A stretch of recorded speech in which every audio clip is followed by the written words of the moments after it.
And let me share my screen.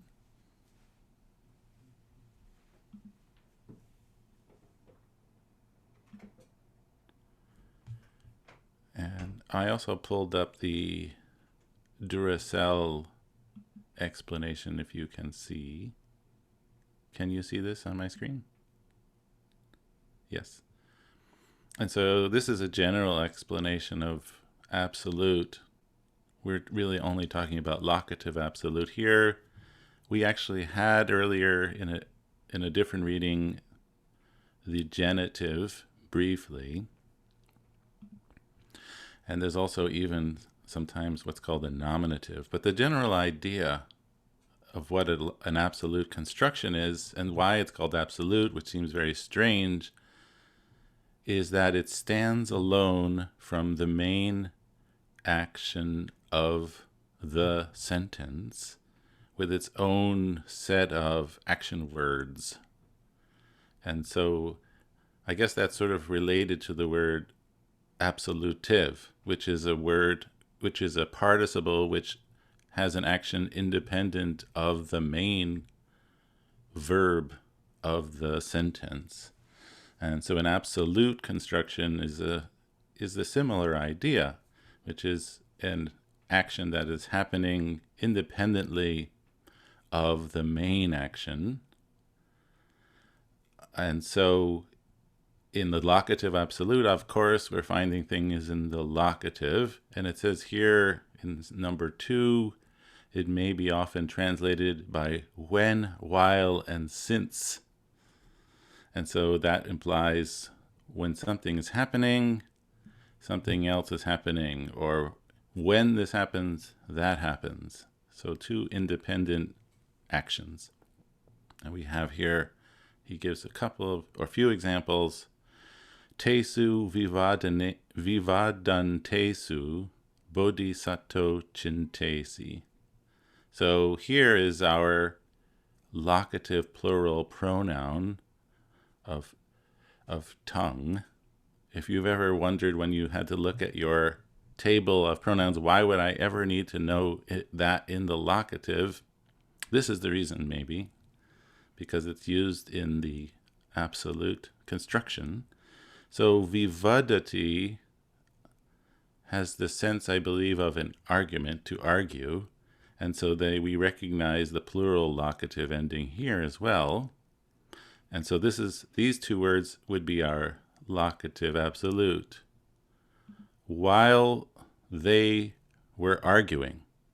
Notice we are not translating it using a location sense, right? It's not in them, in their argument. But while they were arguing, bodhisattva chintesi, the bodhisattva thought. Yeah? Or here, surye atangate. So I think we've had atangamo, which has a literal sense of going home. That's, I think, the Sanskrit word ashta, which becomes atta here, home. It's often talked about, I think, in reference to the sun setting, but it has a much more normal meaning in Pali of going out of existence. And so here are 2 words. This is our participle, past participle, and here's our noun in the locative, while the sun had set, or after sunset.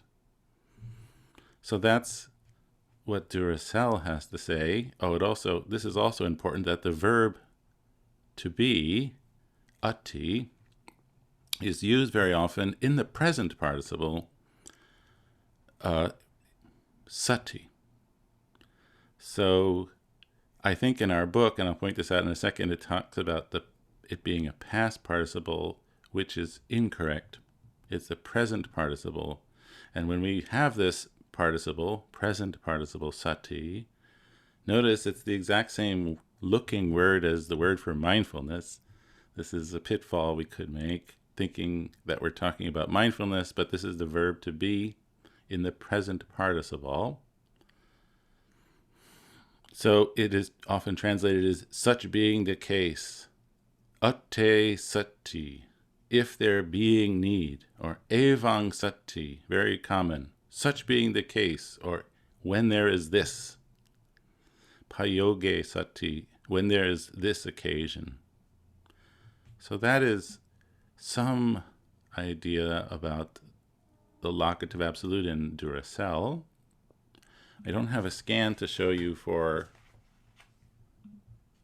the Gerund Crunatilica, but I'll just look at it with you if you want to look in your book at the same time.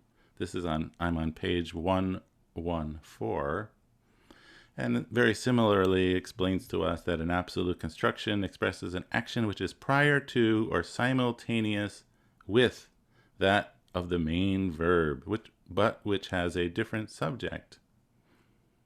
So it's using a present or a past participle, and of course that would give, I think, the sense of prior to or current with.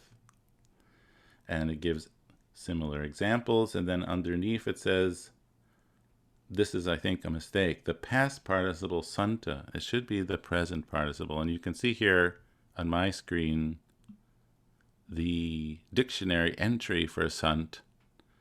And here we have the present participle of ati, existing. And the nominative santo, locative sati, or sante, another possibility. And it can be in different cases.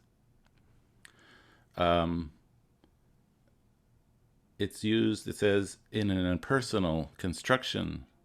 It also has the alternative form sati, which I just said. So tanhaya sati. So here we have tanha, a feminine noun, declined in the locative singular, with this present participle, locative of ati, sati, there being craving, or maybe just being when there is craving. So this would be, I guess, a concurrent or a simultaneous action, not a prior action. And we see here the present participle being used. So that's a first look, or a first and a half look at present locative absolute. And we only have it very lightly here in our reading today, which will be evang vute, when this was said.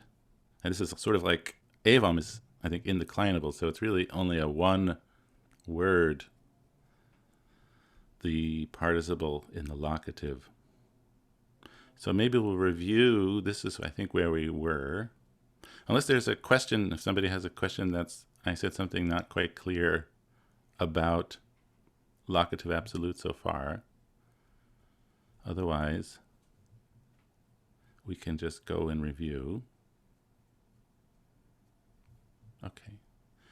So here, I'll just go through this very quickly. We had it last time. Tena kopana samayena. So here, on one occasion or on that occasion, then we have here hoti, which is, of course, present tense, but it is used, as it often is, to indicate a past action, historical present tense, past tense essentially. So there was, and here is our past participle, prepared. There was a sacrifice. This is the nominative prepared. It's matching adjectivally of the Brahmin Ugata Sarira. And then we have a list of the cast of thousands, all the animals that are present here. One has to wonder if really the word 500 means 500, or if it just means maybe a lot.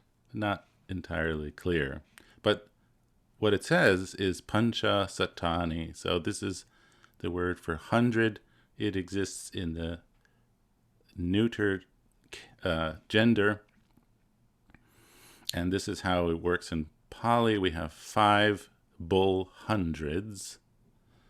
And then notice here the past participle matching in the neuter plural, upanitani, brought to, right? I think that would be the verb upaneti. Now here, past participle neuter plural, to the tuna, right? And then 500 male cows, 500 female cows, 500 goats, and 500 rams. And then we've had this. This is the Brahmin approaches the Blessed One. This is our Yena Tena construction. And please remember that the Blessed One here and in these constructions is found in the nominative case.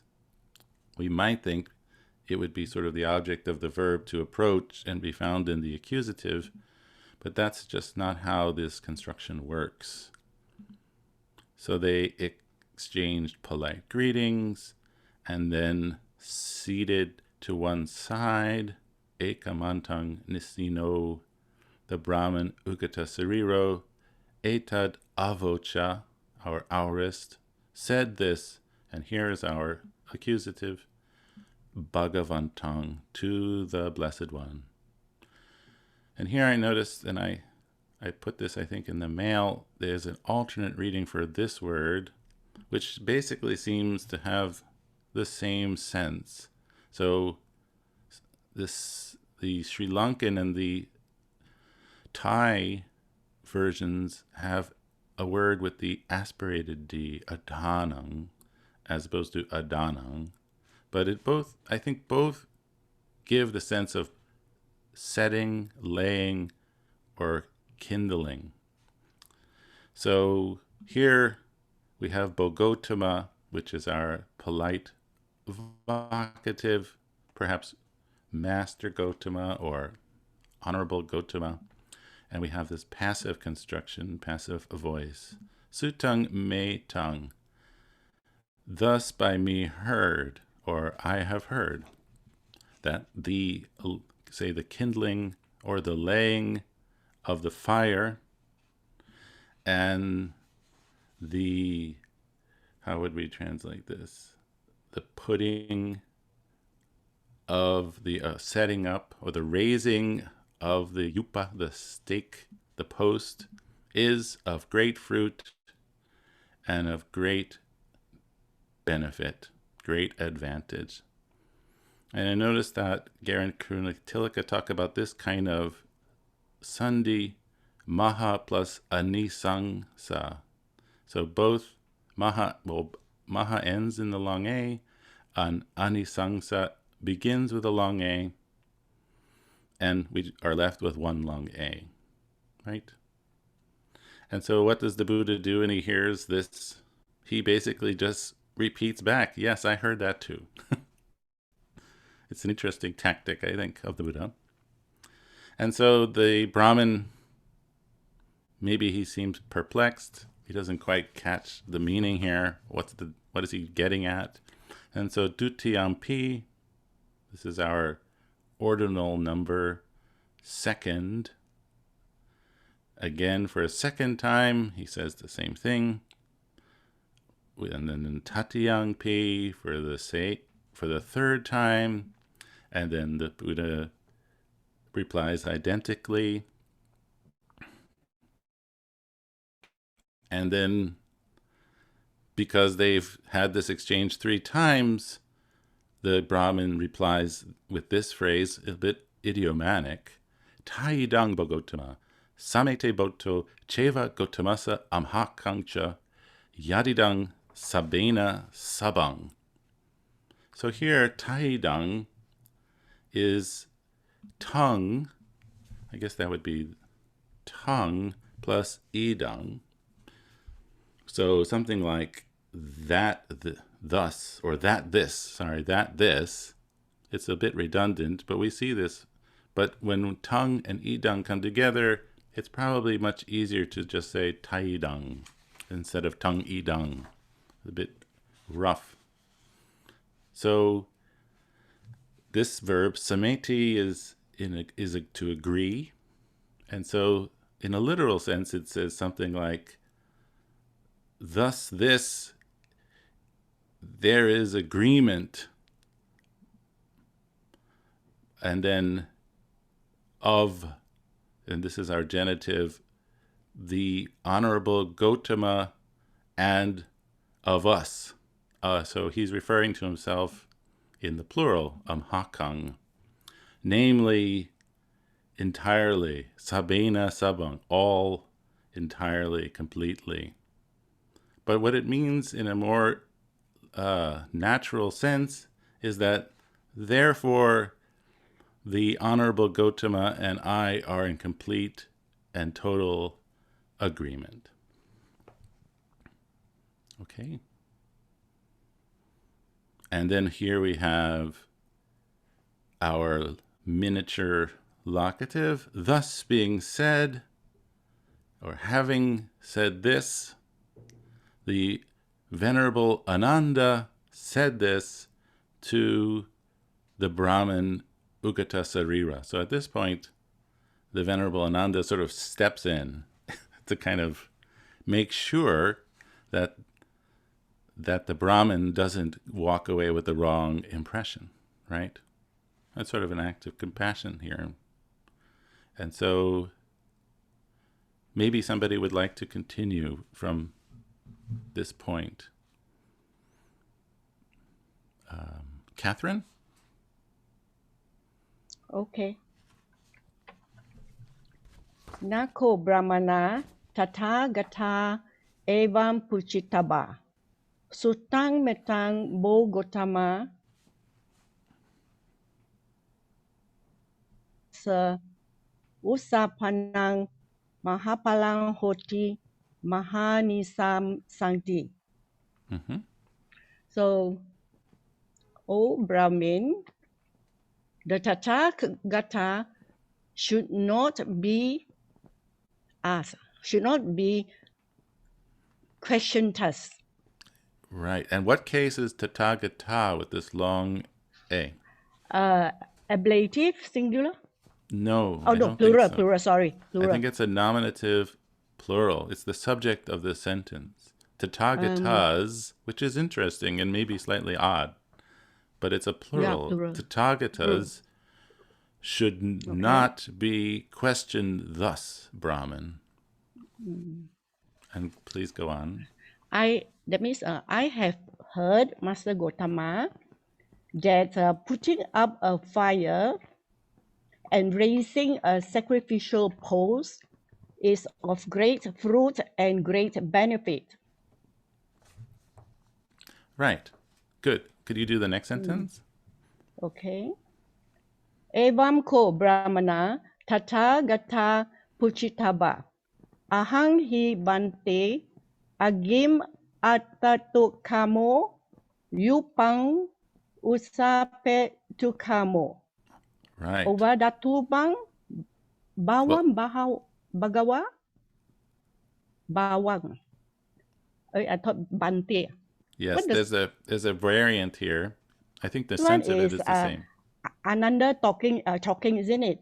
So Ananda would address the Blessed One Bante.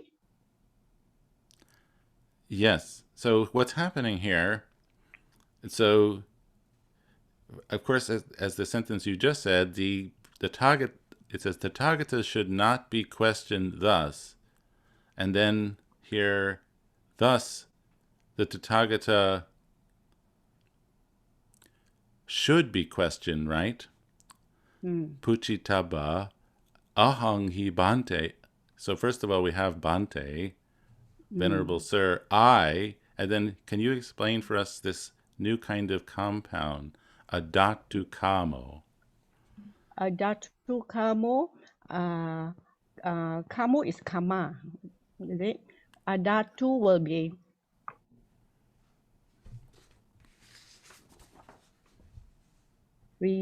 desiring to do something.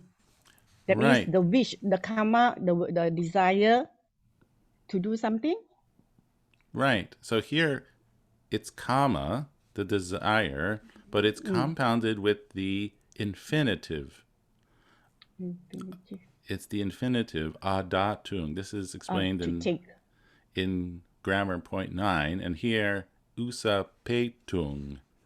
So I have a desire. So that, in other words, Ananda says to the Brahmin, Tathagata should be questioned this way. And then he says the question, the correct question, which is, I have desire to kindle the fire, and I have a desire to to put up the sacrificial post. And then this is continued, Ovadatumang. So here we have this polite imperative, right? Advise me, Bhavam Gotamo, Venerable Gotama, or perhaps Bante Bhagava, and Anusasatu, again, polite imperative. Teach me, Venerable Gotama, and then can you translate for us? Yang mama asa diga ratang hitaya sukaya. Young, let me see, young mama. Young is which. Mama here will be mine or mine. Mm-hmm. And asa is objective of the singular Yes. of ima, which that means should. It's ati, right? It will be or could be. It would be for my well-being. The mama here Yeah. for my well-being and happiness for a long time. Yeah. So young is probably going with diga ratang, that which for a long time will be for me benefit and happiness. And this is expressed in the dative somewhat idiomatically. So are there any questions about this new kind of construction with the infinitive plus the suffix or the half of the compound comma? Or was that clear?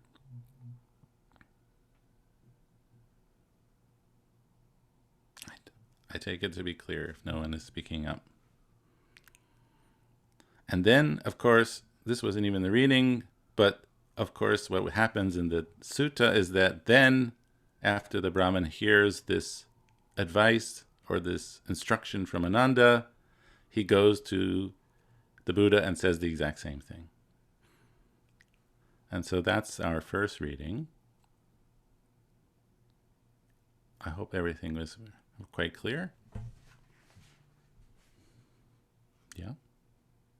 Okay. A very quiet group. Okay. Now we can look at some, I think it's slightly more challenging verses from the Dhammapada.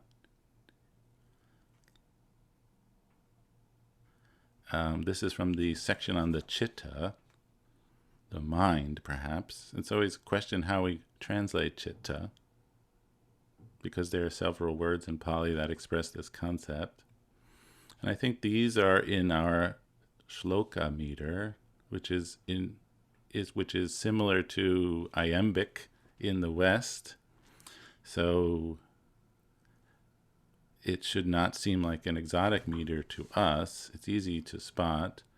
Duni gahasa lahuno yata kamani patino chitasa dhammato sadhu chitang dantang suk avahang sudu dasang suni punang yata kamani patinang chitang raketa me dhavi chitang gutang sukavahang.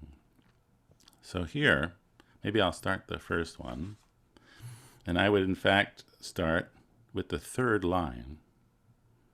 So here, dhammato, a noun meaning the training of the mind, is good, sadhu.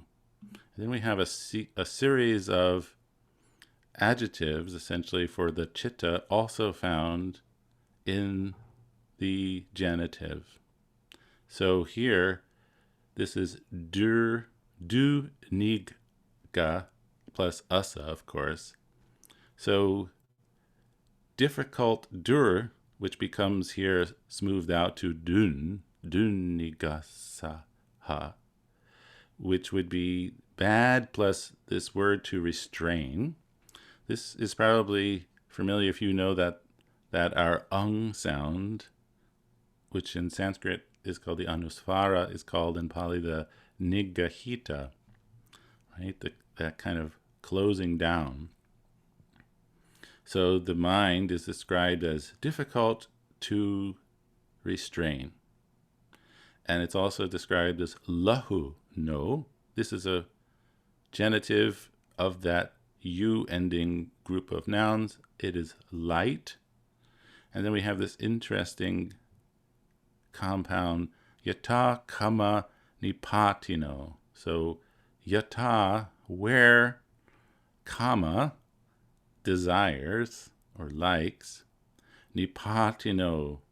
So this is to fall down, to go down, to land on. And so this is a noun in the een category, nipating, and it's declined also, of course, in the genitive. So that would be nipatino. So maybe we can say it lands wherever it desires.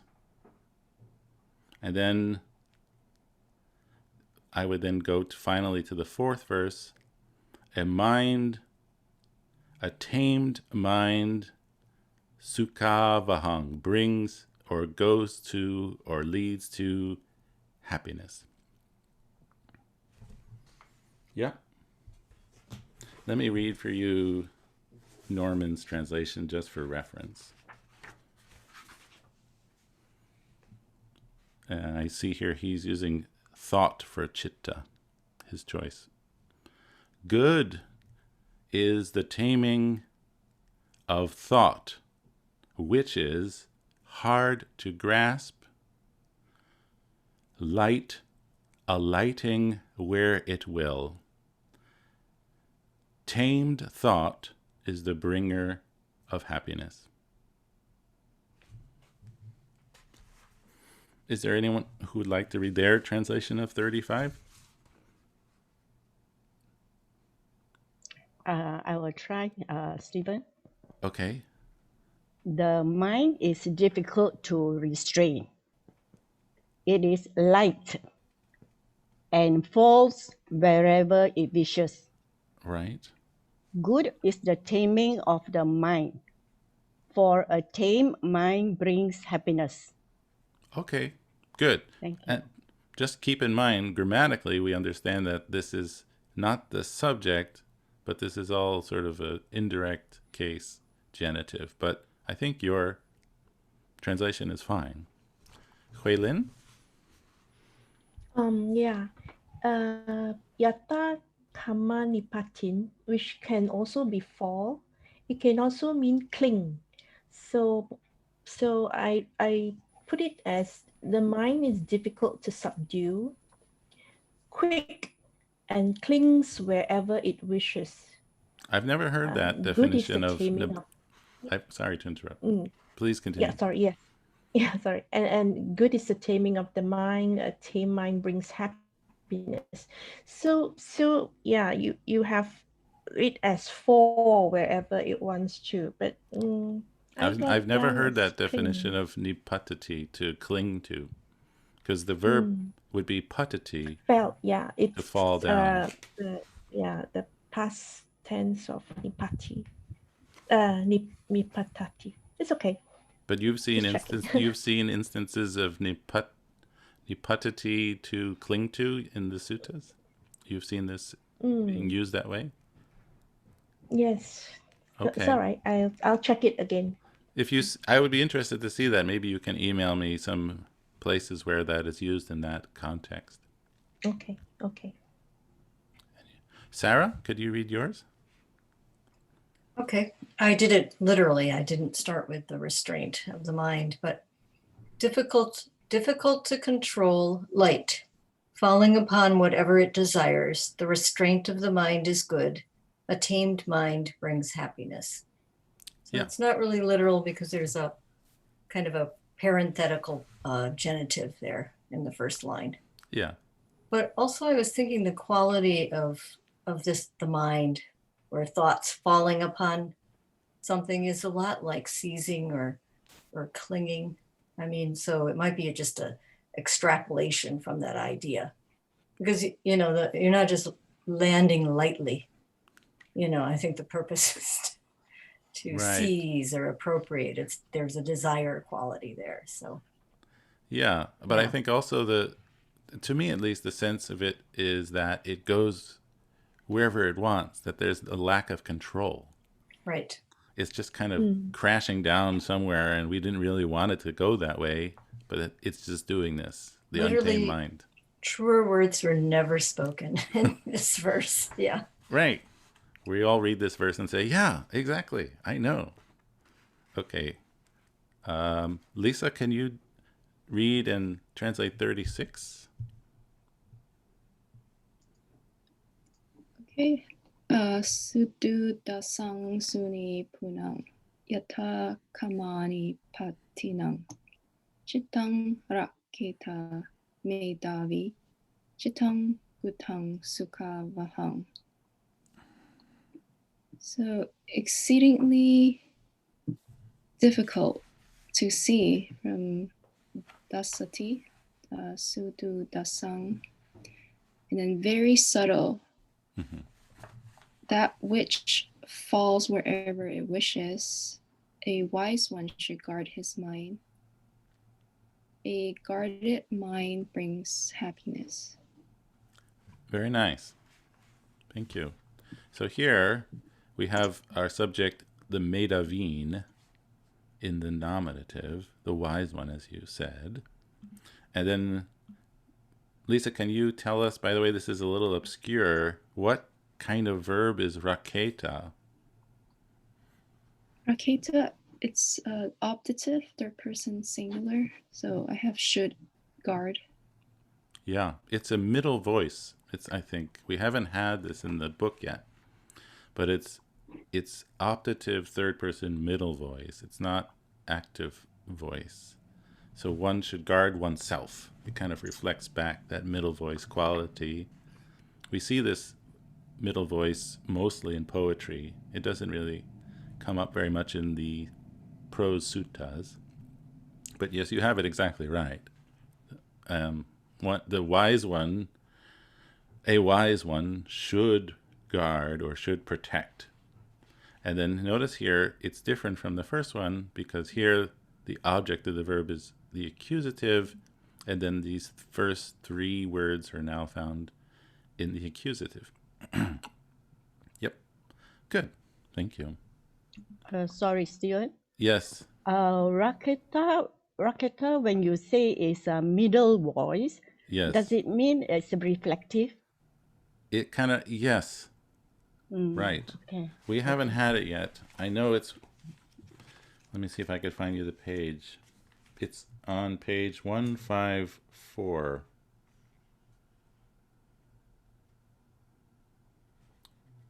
Reflexive or middle voice, optative middle forms. You can see it's actually, I think on the top of 155 you'll find the table. It's almost exactly the same in meaning as the active voice. Sarah? Yes, I just had a question for that verb.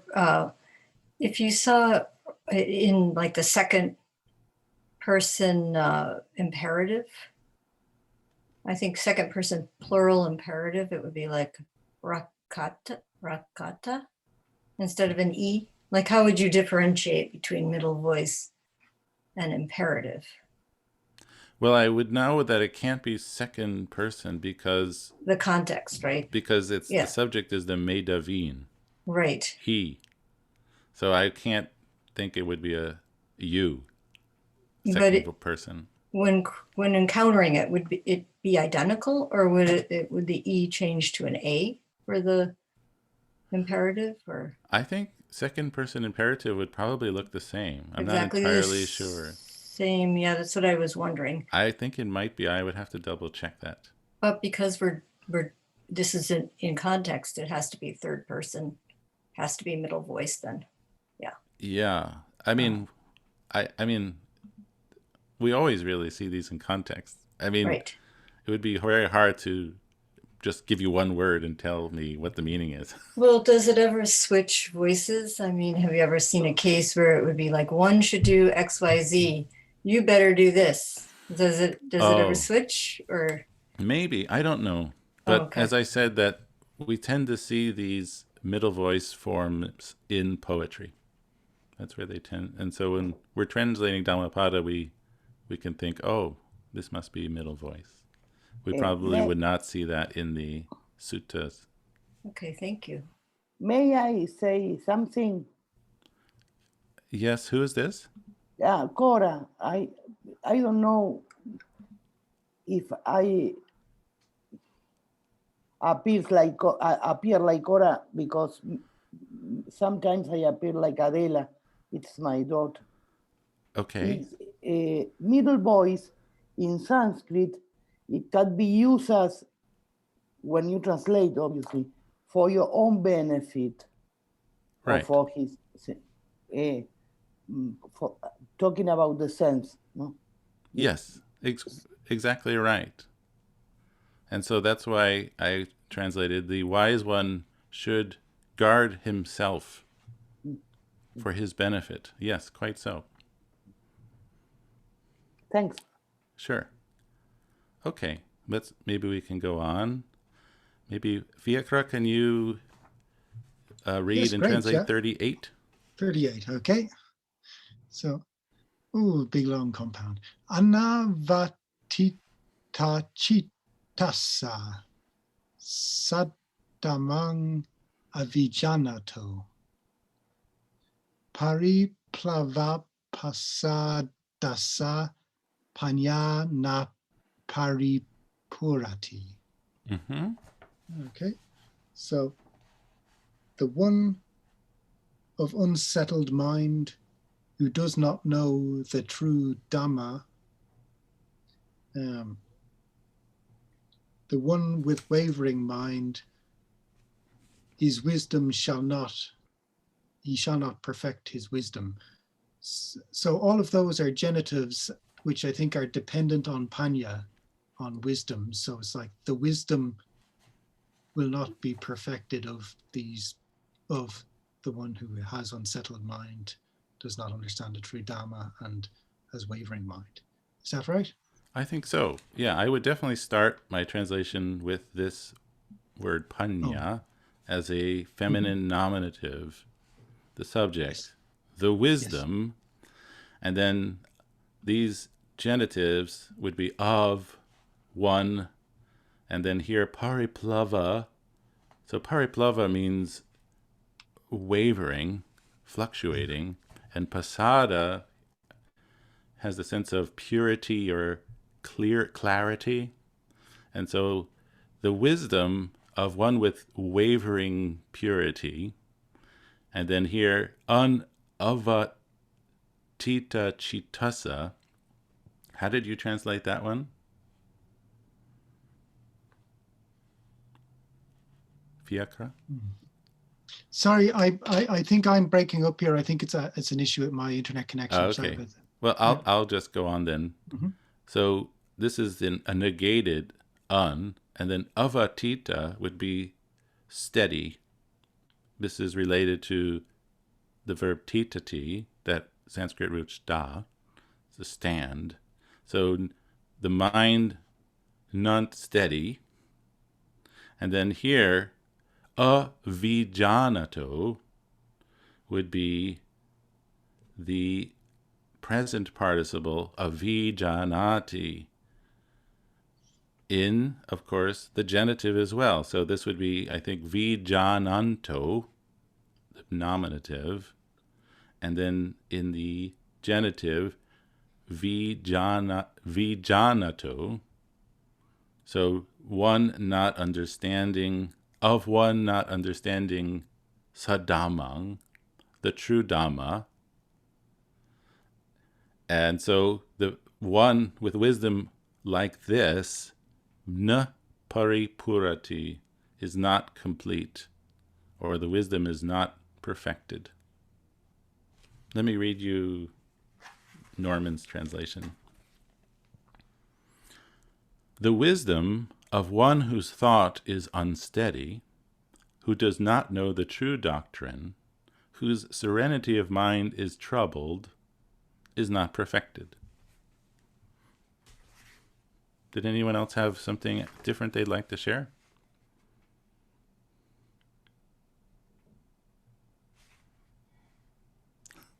Okay. Then we could go on to the Bala, the fool.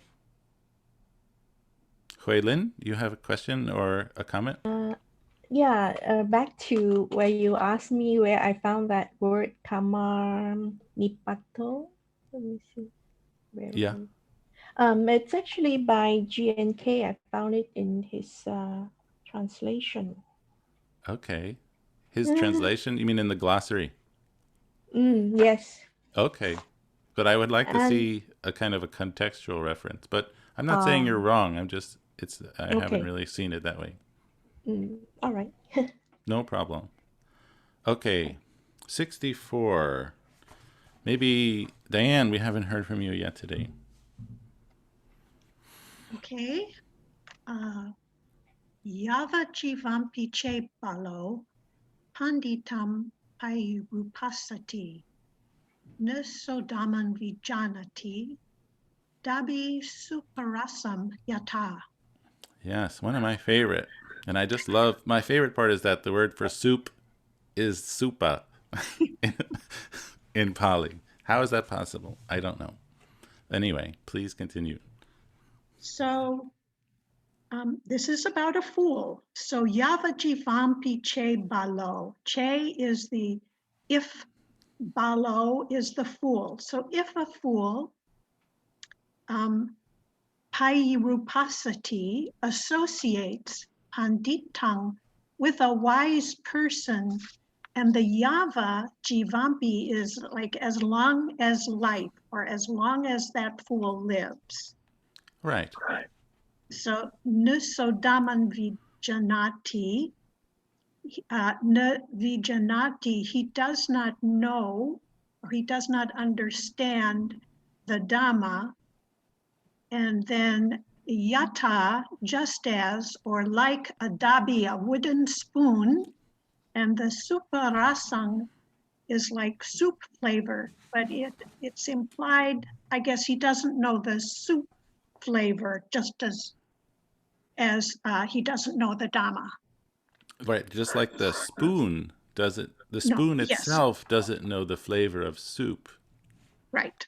So we have to be careful here and understand that this verb, vijanati, carries on over here into the fourth verse. Otherwise, it sort of doesn't really make sense. But yes, you are exactly right. By the way, this is an interesting, I was thinking about this interesting verb, pairupasati. Dan, can you explain this one for us? It's kind of weird looking, isn't it? It is, and probably the pai is from something else. I didn't take Sanskrit. Are you going to be teaching Sanskrit? No way. No. But I want to use this very cool term, which is called metathesis, which is basically a very fancy term for a very simple thing, which is when the order of letters reverse for reasons unknown to me. But I mean, this verb can be explained as pari, and then upa, and then there's the root as, to sit.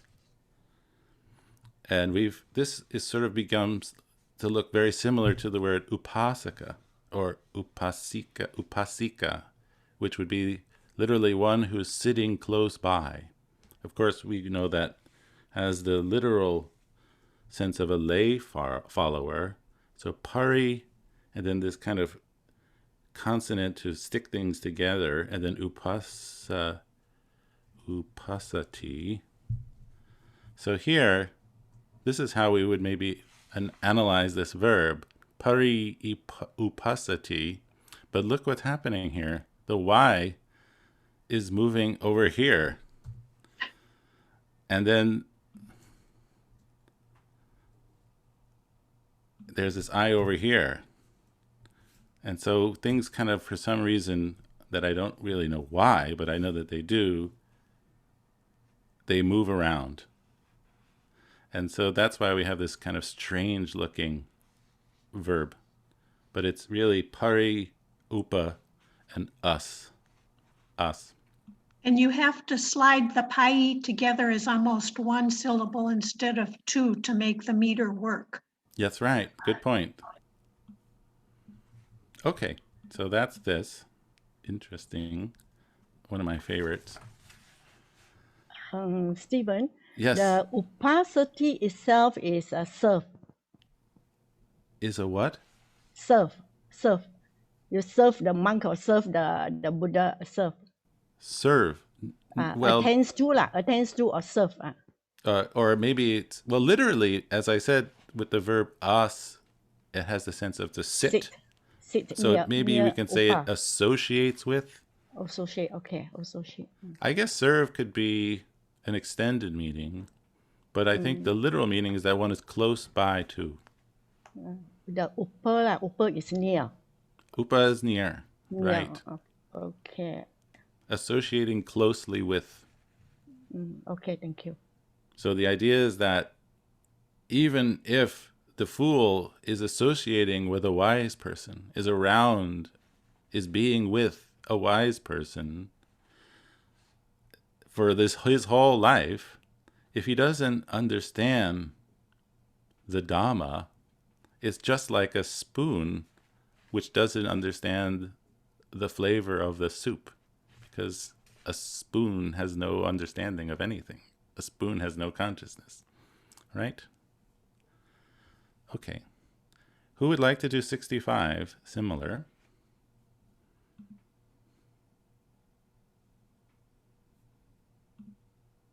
Fiacra, are you back? I can do it.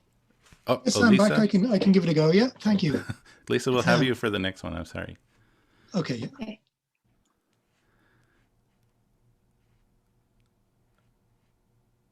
Uh-oh. Oh, Can I hear sorry. you? Am I going first or? I don't know. Sorry. Yes, please go for it. Lisa, please go. I apologize for the confusion. Okay. 64. No, 65. 64. 65. 65. Okay. Muhutam api che vinyu banditang payiru pasati kipang damang vijanati jiva suparasang yatta. So if even for a moment so vinyu, I took that as a knowledgeable one, associates with a wise one, because pandita and vinyu, they both have very similar meanings. Yes.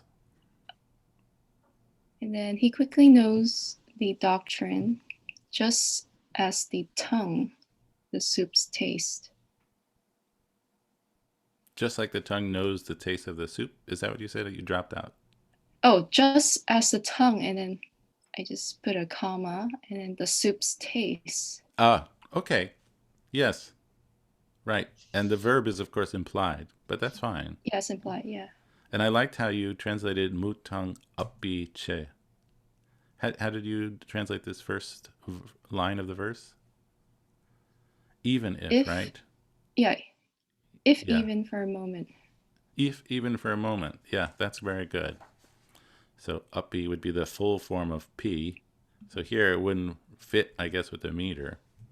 But here we need another syllable. Mutang api che vin muhu tang api che vinyu.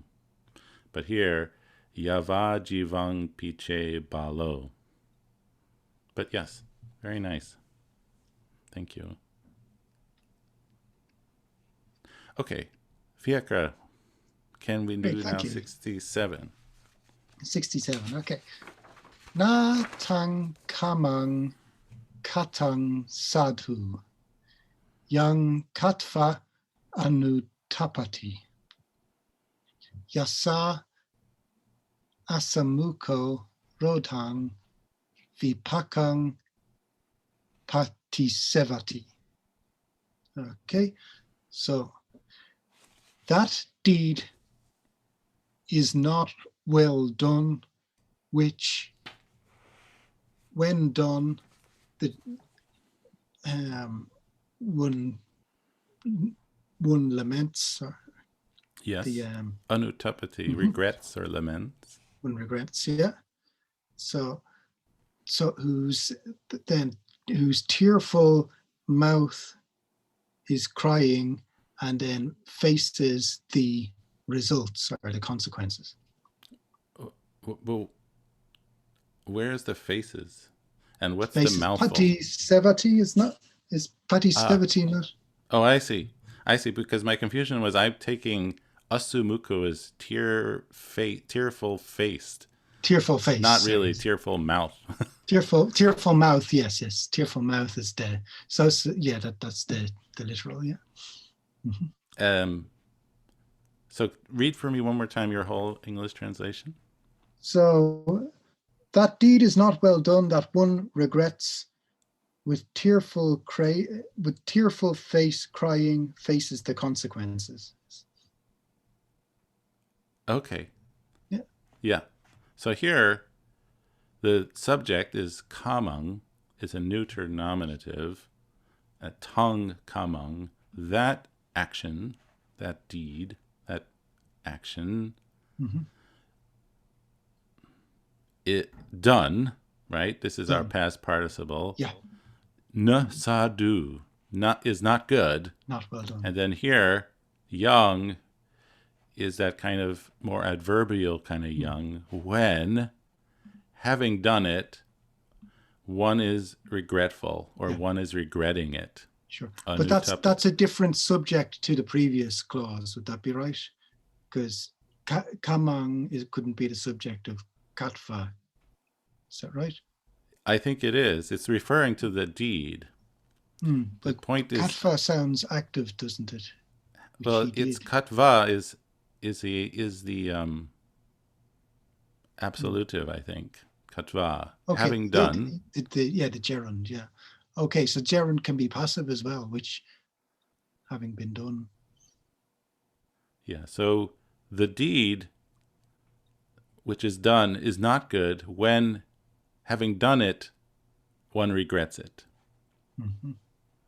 And then here, yasa, this is our genitive, of which, vipakang, so the result of which, and then I would use the verb here, pati sevati, one experiences, and then asumuko, tear-faced, and this is our present participle short form, crying, rodati, rodang, weeping. Let me read Norman. That deed, when done, is not good, which one regrets when one has done it, the result of which one experiences weeping with a tearful face. So it's a tricky one for sure. Hard to put it all together in a meaningful way. Sarah? Yes, did he leave out the word sadhu? Maybe you spoke too quickly. That deed not done. I didn't hear the well, or that deed not done well. Could you repeat this first line? The sense of sadhu here, I take it as that deed done is na sadhu, is not good. Oh, I see. Not the deed is done well, but if the deed is done, it is not good when done, anutapati, one regrets it. I see. I put it with the katta, so not done. I said that deed not done well. I don't know. I'm not sure if that has the same meaning. Yeah, I know. It doesn't quite, I don't think. It doesn't quite have the meaning because I think the sense of it is that deed, na and sadhu I would put together. Okay. So that deed done is not good when, having done it, one is regretful. Regrets it. Yeah. Okay, thank you. So the point is, when one regrets it, it's not a good deed. Right. I guess if one didn't regret it, it could possibly be a good deed. That's how I take it. Was there somebody else speaking? Yeah, sorry. I'm a little bit with Sarah. I translated it this way. That deed which is not done well, having done it, one regrets, for which he cries with tears on his face as a result thereof. Okay. It's more free. Maybe it has the same meaning. I'm not sure. I'm just trying to point out, I think, how I understand the grammar of it. How did you translate the third and fourth lines? Third and fourth line, the yasa Yeah. How did you translate that? is that asumuko. Yeah. You just read it out. How did you read it, please, again? As a dative. No, but just read your English translation again. For which he cries with tears on his face as a result thereof. The result following to me is thereof.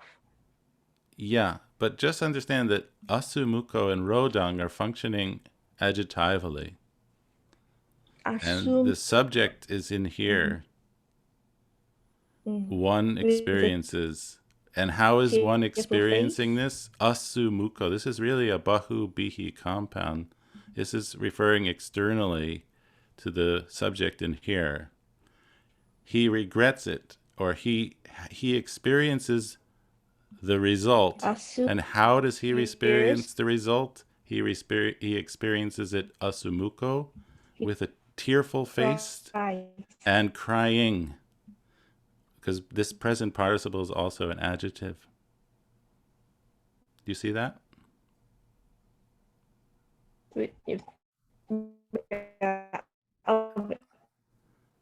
I'm not really hearing you. Can you say that again?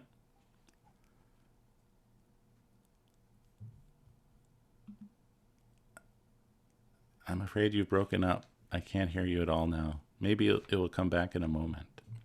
Okay, Stephen. Yes? Just now you mentioned the compound bahu the asumuko. Yes. What type of compound do you call this? I would call it a bahu bihi compound. Bahu bihi. Yes. It's a compound. It's a compound which refers, I think we've had this several times. It's a compound that refers to something outside of the compound. So I would translate it literally as tear-faced, tear-faced, tearful-faced. It's an adjective. You see, it's not a noun, it's an adjective. It's referring to something else. Oh, it's an adjective. Oh, yeah. Yes. Tearful face. Tearful face. Yeah. Mine was the result of which one experiences crying and tearful face. Yeah. I think that's more of the sense of it. Of simple. Which one experiences the result, tearful-faced and crying. I think that's pretty much what you just said. Was there a hand, Mark? Yeah, I was just looking, searching on the internet for other translations, and I found one that also says the deed is not well done, with like the sense of it hasn't been done properly, not that it was not good to do it. But the very next verse says the deed is well done, which is interesting, like they're a pair. So Yes, I was they wondering are. if that. Yeah. We haven't gotten to the next one yet. Whose translation are you looking at? Let me see. It doesn't say. I can give you the link. That's okay. Oh, yeah, it's Venerable Narada Thera. Yeah. Okay. Narada. So read me his translation of 67. That deed is not well done when, after having done it, one repents, and when weeping with tearful face, one reaps the fruit thereof. Okay. I think that's good. And now read 68 for us. That deed is well done when, after having done it, one repents not, and when, with joy and pleasure, one reaps the fruit thereof. Okay. I mean, it's very old-fashioned English, but I think the translation is good. So here, to explain 68, this is the pair, the second half of the pair, the converse. I would take the cha here as but, not really an and. But this tung kamang, this deed is done when done is good, when one having done it does not regret it. One of that result, one experiences it, and here delighted and happy. And so notice here again, these are adjectives. This is not a subject. He or one experiences the fruit, the result, and how does one experience the fruit? Delighted and happy. Yeah. Sarah, can you read us your translation of 68? Sure, I could rephrase it, but I'll just read you because I had it mixed around. I wrote, but that deed done well. So I guess I could change it to, but that deed when done is good. Yeah. And that having been done, one does not regret. Delighted with a happy mind. This is really bad English. I apologize. I should have gone over this one. Delighted with a happy mind, of which one reaps the result. Yeah. You know, if you just reverse the last two lines, you'll have it better. Yeah, of which one reaps the result. Delighted with a happy mind. That's it. That's the way. Yeah, still a bit awkward. So it's tricky because if we translate quite literally from the Pali, it doesn't sound very nice in English. And so we have to change it a little bit, but we try as much as possible to stick to the original sense. Okay. And finally, 158. Diane, how about, can you give us a reading of 158? Attanameva patamang patirupe nivesaye atanya manusasaya nakileseya pandito. So attameva, I've got page 83 written there. I'm doing this all the time now, Stephen. First of all, pataman. First of all, right. First of all, patamang, one should establish nivesaye. Yes. For oneself, I guess. Pati rupe. I've got in what is proper. One should establish oneself in what is proper. And then atanya manusasaya.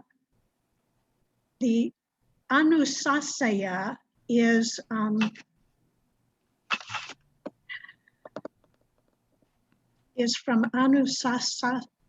anusasati. One could instruct others. It's optative. Yes. One could instruct anya others. Then one could instruct others. Right. The pandito, a wise man, in that case, would not be wrong. Kiliseya. He would not be defiled. He would not be wrong. Yes, very nice. So here we have nivesaye. This is our optative short form, third person singular. One should establish, and it takes the locative in what is proper, what is suitable. And then, of course, we have attanang. This is the attan in the accusative, right? One should first establish oneself in what is proper, right? And then, as you said, atta, anya, anyang, anusasaya. So then another one should instruct. And then the wise one would not be defiled. I thought it was one could instruct others, not another one could instruct. Wait, say that again. I translated it as then one could instruct others. Yes. Did I say Another something else? I'm sorry. Yeah, I think you said another one could instruct. Oh, no. Atta then, anusasaya, one can instruct anyang, others. I'm sorry. I think I misspoke. So nivase is interesting because it comes from nivisati, to settle down. And then it's a causative. We see that with this E. To cause to settle down is to establish. So yes. All right. So I think that covers all these tricky verses in the Dhammapada. We have a few minutes to go to our further readings in Lesson 8. Let's call that up.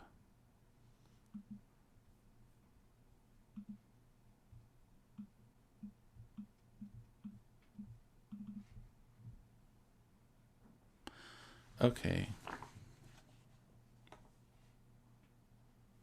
So we could do just a little bit of this.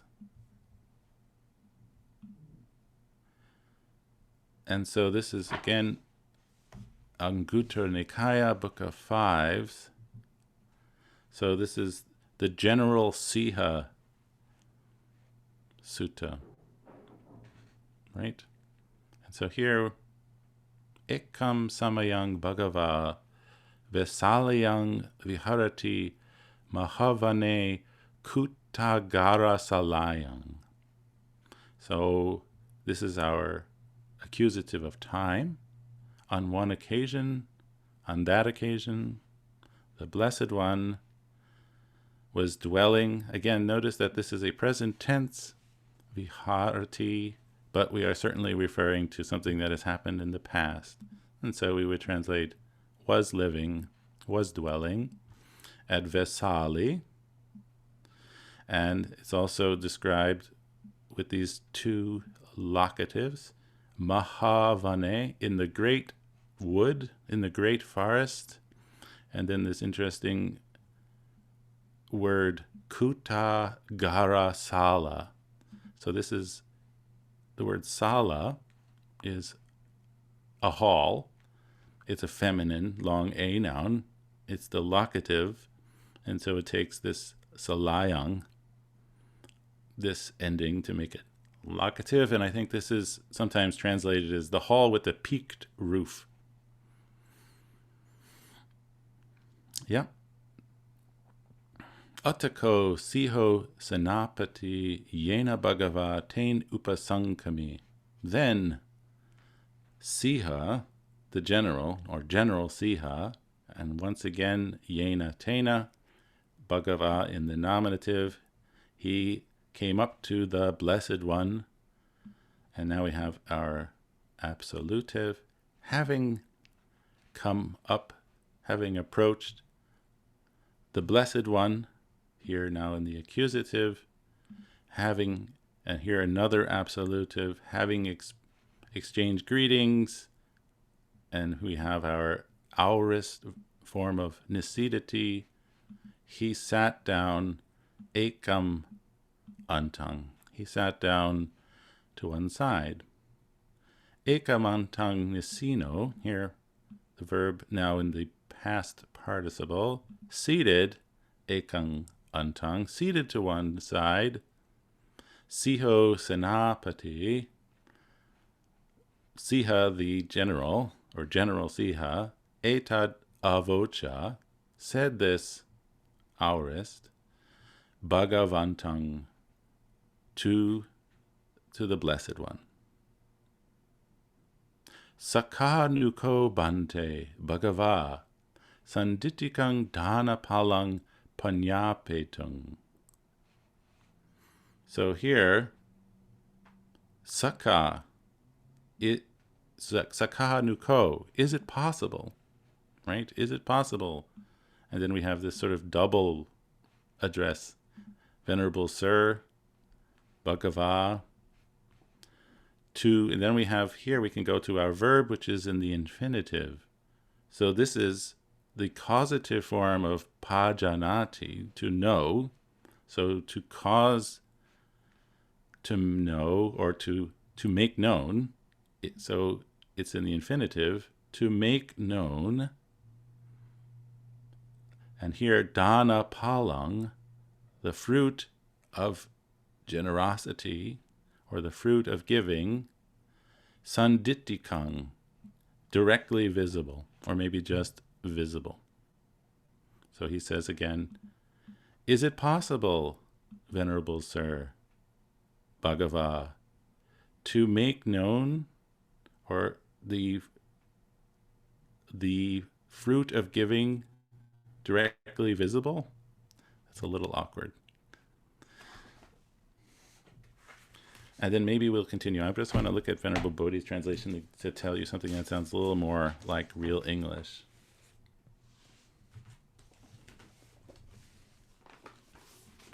And so I'll read you just this much.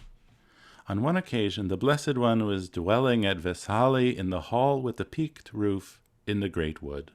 Then Siha the General approached the Blessed One, paid homage to him, sat down to one side, and said, is it possible, Bhante, to point out a directly visible fruit of giving? So here he's taking, in a probably much better way, panya peitung, to point out. I said to make known, but to point out is probably more idiomatic.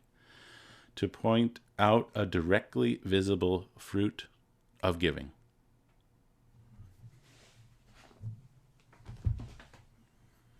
Okay, and maybe we'll have somebody, Fiakra, can you continue for us, the next sentence? Okay. Saka siha ti Bhagava avoka. Dayako siha danapati bahuno janasa piyo hoti manapo. Okay, so remember it's avocha. Avocha, sorry, yes. I see that word and I say avoca. Yes, so sorry about that. Yes, avochas, yes. Okay, so it is possible, Siha, the Bhagava said. That's right. And then so Dana Pati, so it is for the well-being of many people, Manapo. Yes, I'm sorry, I'm not so well done on this part of it. I'm sorry. That's okay. Hold on. Let's do it together for a second. Okay. Yep. So Dayako is what case? Dayako is nominative singular. And also Danapati. Danapati. So this is a new masculine. This is one of the new masculine I verbs. Is that right? Or I nouns? Is that right? I think so. It's a nominative. Yeah. So we know this word pati from Gahapati, householder. So a pati is like, well, I think in the old translation they would say lord or leader, or master. But maybe this is like a one who gives a lot. The Lord of generosity. Yes. Okay. Probably like a leading donor, the primary, one of the big donors. So a Dayako is like a donor. A Danapati would be some sort of like prominent donor, one who gives, the kind of person who gets their name on the building today, right? That would be the Danapati. Yes. And then we have Hoti, is, and then we have two adjectives that are describing our nouns also in the nominative, pio and manapo. And what So- do those mean? So pio means dear or pleasant. Mm-hmm. Yeah. And dear and pleasant or agreeable. Yeah. Then bahuno janasa. What case is that? And those are datives, or not datives, genitives. Yeah, dative genitive. Yeah. So for many people. For or many of people. many people. Okay. For many people or of many people, yeah. Right. And then I would take young P as since, really. Since, yeah. And this is repeat. So can you read a translation of the rest? Okay, since, so dayako dana pati bahuno janasa pio hoti manapo. So it is dear and pleasant to the donor. Sorry, the donor, the Lord of giving, is pleasing and pleasant for many people. Yes. Go on.